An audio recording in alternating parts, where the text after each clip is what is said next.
एक कंट्री की जो बैकबोन होती है वो होती है उसकी स्ट्रॉन्ग बैंकिंग सेक्टर को लेके कि अगर एक कंट्री का बैंकिंग सेक्टर हमारा स्ट्रॉन्ग होगा तो कंट्री की डेवलपमेंट में हमारे को दिक्कत नहीं आएगी।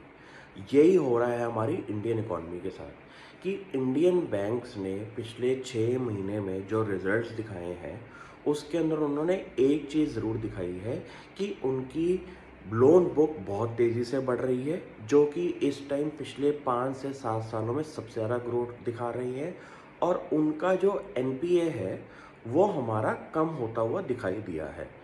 और आपका इसका सीधा जो हमारा बेनिफिट है वो है हमारी इंडियन इकॉनमी की जो डोमेस्टिक इकॉनमी है वो बहुत तेज़ी से ग्रो हो रही है।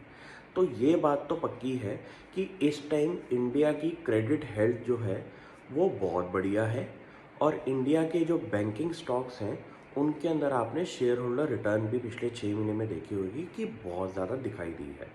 और सबसे बेस्ट पार्ट अगर आप चेक करेंगे कि अगर बैंकिंग स्टॉक्स को ढंग से स्टडी करें कि इंडिया के जो छोटे बैंक्स हैं जैसे कि साउथ इंडियन बैंक, आपका कर्नाटका बैंक, इन्होंने जो रिटर्न्स दी है वो बहुत ज़्यादा लार्ज कैप स्टॉक से भी ज़्यादा की रिटर्न दी है।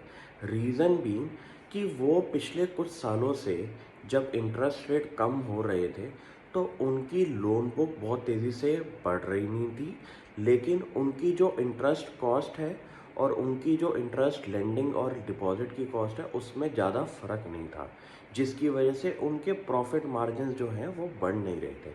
लेकिन पिछले 6 महीने के रेट ऑफ इंटरेस्ट की वजह से हमारे इन बैंक्स के अंदर एक बहुत बड़ी पॉजिटिव न्यूज़ आई है कि इनके प्रॉफिटेबिलिटी बहुत तेज़ी से बढ़ती हुई दिखाई दी है, जिसका सीधा उनका बेनिफिट हमारी शेयर प्राइस के अंदर दिखाई दिया कि साउथ इंडियन बैंक का जो शेयर है वो अराउंड 8 से 9 रुपीज़ में चल रहा था कुछ सालों से, जो कि इस टाइम अराउंड डबल के आसपास हो चुका है। सिमिलरली ये सेम चीज़ हमारी कर्नाटका बैंक के अंदर भी हमने देखी कि कर्नाटका बैंक ने कुछ 2 से 3 साल पहले बीसीटी, जो कि वर्ल्ड की one of the biggest management consulting firm है, उसके साथ टाई अप किया था। और उन्होंने अपनी पूरे बैंकिंग जो उनका ट्रेडिशनल मॉडल है उसको ट्रांसफॉर्म करने की बात करी थी। तो ये इस चीज़ के जो बेनिफिट्स हैं वो अब इन कंपनीज़ के अंदर दिखाई देते हैं। और कर्नाटका बैंक ने बहुत अच्छी रिटर्न भी दिखाई है और उनके प्रॉफिटेबिलिटी भी इंक्रीज़ होती हुई दिखाई दी है। और ये हुए हमारे स्मॉल बैंकिंग स्टॉक्स। अब हम बात करते हैं जो बड़े बैंक्स हैं जैसे कि हमारा एचडीएफसी बैंक और जैसे कि हमारा कोटक महिंद्रा बैंक। आपने देखा होगा कि इनकी जो लेंडिंग बुक है वो तो बहुत तेज़ी से बढ़ रही है, प्रॉफिट्स भी बहुत तेज़ी से बढ़ रहे हैं, लेकिन इनके जो शेयर प्राइस हैं वो कुछ टाइम से रुके हुए हैं कि बढ़ नहीं रहे और गिर भी नहीं रहे। तो वो एक मॉडरेट काइंड ऑफ सिचुएशन में रुके हुए हैं। इसका सीधा आंसर है कि उनकी जो वैल्यूएशन है वो इस टाइम बहुत ज़्यादा हाई दिखती है एक फॉरेन इन्वेस्टर को। और इसलिए वो एक एफआईआई हैवी स्टॉक्स हैं जिनके अंदर अब रिटर्न इस टाइम नहीं बन रही। लेकिन इसका डायरेक्ट बेनिफिट कुछ बैंक्स ऐसे हैं जैसे कि हमारा आईसीआईसी बैंक, जैसे कि हमारा एक्सिस बैंक, उनके अंदर आप रिटर्न देखेंगे तो ज़्यादा हमें मिली है। जो आईसीआईसीआई बैंक है उसका कोर बिजनेस है हमारा कॉरपोरेट लोन बुक के अंदर कि इंडिया का जब क्रेडिट साइकिल बढ़ता है तो आईसीआईसीआई बैंक को सबसे ज़्यादा फ़ायदा होता है, क्योंकि उनका जो बैंकिंग स्ट्रक्चर है वो कॉरपोरेट लोन्स की तरफ ज़्यादा रहता है। तो यही हुआ है हमारे बैंकिंग स्टॉक्स को लेके। अब इसके अंदर एक हम रेड फ्लैग्स के बारे में बात करेंगे कि जब भी आप बैंकिंग सेक्टर को पढ़ें तो उसके अंदर कुछ कुछ टर्म्स होती हैं, उनके बारे में ज़रूर पढ़ना होता है। जैसे कि अगर हम बैंकिंग स्टॉक्स के अंदर हम पीएसयू बैंक्स की बात करें तो उसके अंदर भी आपने नोटिस किया होगा कि वो भी हमारे 50% से ऊपर बढ़ चुके हैं और उनकी भी प्रॉफिटेबिलिटी बहुत तेज़ी से बढ़ रही है।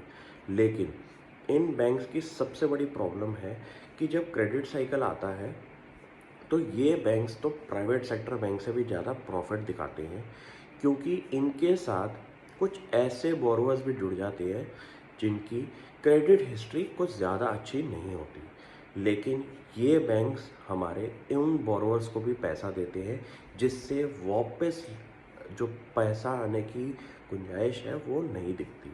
तो यही होता है कि वो कुछ 5 से 7 सालों में अपनी लेंडिंग बुक को बढ़ाते हैं, प्रॉफिट्स को बढ़ाते हैं, लेकिन सीधा 5 से 7 सालों के बाद जब इकॉनमी हमारी स्लो होती है, तो 1 साल के अंदर ही वो इतनी प्रोविजनिंग कर देते हैं कि उनका सारा का सारा 5 से 7 सालों का प्रॉफिट एक बारी में उतर जाता है।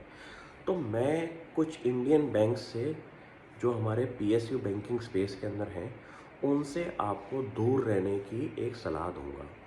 क्योंकि हम इस टाइमिंग को पकड़ना में कुछ ज़्यादा एक्सपर्टीज़ नहीं रखते, क्योंकि जैसे ही वो साइकिल ओवर होगा और इनकी लेंडिंग बुक के अंदर प्रॉब्लम्स आएँगी, तो आपको वो जो शेयर प्राइस टूटेगा, तो आपको उन शेयर से निकलने का टाइम नहीं मिलेगा। और यही हुआ था पिछले 10 सालों के अंदर कि जितने भी बैंक्स थे हमारे पीएसयू स्पेस के अंदर, उनके रिकॉर्ड प्रॉफिट्स हुए थे।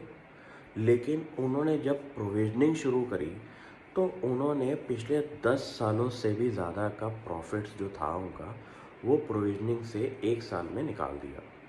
तो जिससे कि उनका जो शेयर प्राइस है वो बहुत तेज़ी से गिरे, और वो जब इतने लो लेवल पे आ गए हैं, और स्पेशली बैंकिंग सेक्टर के अंदर हमारे गवर्नमेंट ने बहुत ज़्यादा इन्वेस्टमेंट्स करी पीएसयू बैंक्स के अंदर, तो आपने नोटिस किया होगा कि उनके शेयर प्राइस नहीं बढ़ रहे। रीज़न बीइंग कि उनका कैपिटल बेस गवर्नमेंट फंडिंग की वजह से इतना ज़्यादा हो चुका है कि हमारे को एग्जिस्टिंग शेयर होल्डर्स को बेनिफिट का मौका नहीं मिल रहा।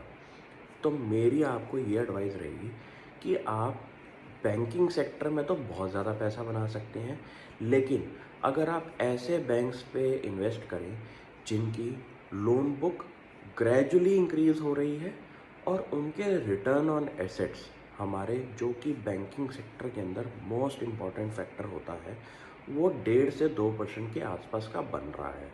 क्योंकि अगर कोई बैंक 2% आपको रिटर्न ऑन एसेट दे रहा है, तो उसकी जो बुक है वो काफ़ी क्लासिक बैंकिंग के अंदर आती है। तो मेरा कुछ इंडिकेटर्स होते हैं जो कि मैं बहुत ज़रूरी चेक करता हूँ कोई भी बैंकिंग सेक्टर में इन्वेस्ट करने से पहले। और एक हो गया हमारा एनपीए। अगर कोई बैंक हमारा 1.5% से ऊपर का ग्रॉस एनपीए दिखा रहा है, तो आप उस बैंक से दूर रहें। क्योंकि जो वो पिक्चर मार्केट में दिखा रहा है, वो एक हमारी फिक्टिशियस पिक्चर बन जाती है कि हमारे लोन्स बढ़ रहे हैं, हम डिजिटलाइजेशन कर रहे हैं, हम ये कर रहे हैं, हम वो कर रहे हैं। लेकिन अगर आपका एनपीए रिकवरी स्ट्रॉन्ग नहीं है, तो आप उस बैंक से 10 फीट का डिस्टेंस मेंटेन करके रखें। और यही एग्जांपल्स हम आपको देंगे, जैसे कि हमारा पीएनबी बैंक, जैसे कि हमारा येस बैंक। येस बैंक कुछ सालों से अपनी ट्रांसफॉर्मेशन की बात कर रहा है, और उसके प्रॉफिट्स भी इंक्रीज़ होते हुए दिखाई दिए हैं। लेकिन सबसे बड़ी प्रॉब्लम है उस बैंक के अंदर कि उसका जब तक ग्रॉस एनपीए और नेट एनपीए मैनेजेबल लेवल पे नहीं आएगा, तब तक मैं उस स्टॉक के अंदर अपना विचार नहीं बना सकता। क्योंकि कुछ ऐसे रूल्स आप अगर अपनी लाइफ में बना लें कि हम अपने स्टॉक इन्वेस्टमेंट्स के अंदर यही सेट ऑफ रूल्स पे अपना काम करेंगे, तभी इस मार्केट के अंदर आप पैसा बना सकते हैं।